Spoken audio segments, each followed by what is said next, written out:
Alright, my name is Chris Atkins. I'm a character artist on EverQuest 2. This is the construction video of Lord Yelniak, a boss NPC. Basically, I started with a previously used skeleton because it saves time on animation, and I go right into box modeling. I start usually simply with a box. So from here I'll just extrude from a cube and then just start pulling it along the bones, trying to line up segments with joints.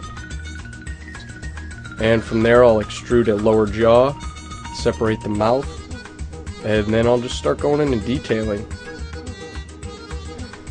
And from here I'll just keep extruding out and polishing the surface. Then I'll usually go up, start shaping, body, head, stub out, very rough shapes. I try to select polygroups that sort of resemble the shapes of muscles, and that usually helps you get a good base geometry for processes later on, such as ZBrush and Photoshop and a lot of other technical things with models. And I only do one half because it gets convoluted and you really start losing track of shape and silhouette when you try to work on both sides of a model at once. And here are the feet. It's a pretty simple process. I just try to grab each toe, just blast it out really quick, get a nice rough shape of geometry. The wings are sort of a fun process. You basically get to pull out extra arm and play with the proportions a lot more, and then you draw out the fingers.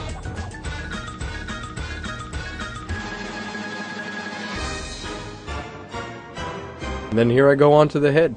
And then I started, plugging teeth in and tried to get the right shape and the correct look that the designers wanted, with the sort of ridged nose and furrowed brow. And then from there we picked out horn patterns, and for the horns the easiest way for me to handle it is to use a CV curve and then extrude the geometry along the curve, because it saves you a lot of time.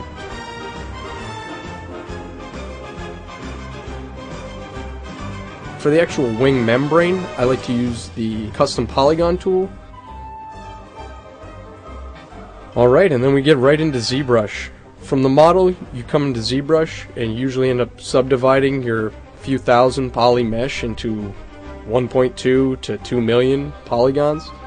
And ZBrush allows you to just sort of paint in a more natural form. It brings you back to sculpting, and it's a lot more rewarding, and you feel a lot more like an artist than when you're just dragging little vertice points around.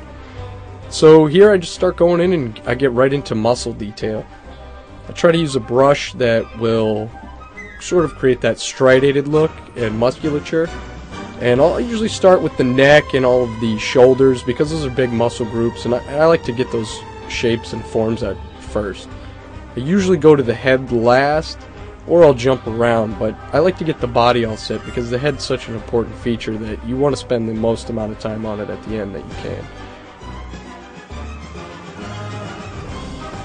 And from there I like to just put extra ridges in, make sure the horns are right. I try to pull up a lot of rings and depth around horns and things that come out of the skin so that they feel like they have that protrusion look. And other than that, this is easily the most rewarding part of modeling. You get to see it right away, and it's just a really great process for an artist. And right after ZBrush, we go directly into the UV editing part of this. UVs are basically the pelt version of your 3D model. You need to take all of those polygons and lay them out on a 2D sheet in order to paint on your actual 3D object. So I use this program called Velious, which you can see here. Really speeds up the process. Basically you can hold down one key, and where I used to have to manually unwrap every one of these points, throw a checkerboard texture on it, and try to guess and see how even my UVs were distributed, this program Velious allows you to quickly and easily visually see how much space your UVs have. Green is very good, blue is too much space, and red is not enough. So anywhere you have blue, you're going to get big time smearing, and wherever there's red, you're going to get a lot of pinching. So basically you're just trying to average everything the whole time.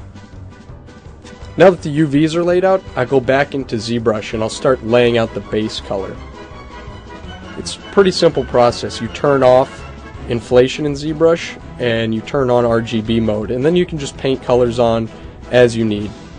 As you can see, this dragon is sort of taking on an orange reddish hue. The interesting thing is I don't follow directions very well. It's supposed to be white. But in the end we ended up getting back to that. So here you'll see that I go into ZBrush, and now I'm back into the white version where I start painting in the proper colors, which are a lot of blues and lighter hues. From here I'll make a few brushes, and we'll start laying dirt and other grime layers to sort of break up the flat color, you know, of wings and the body texture.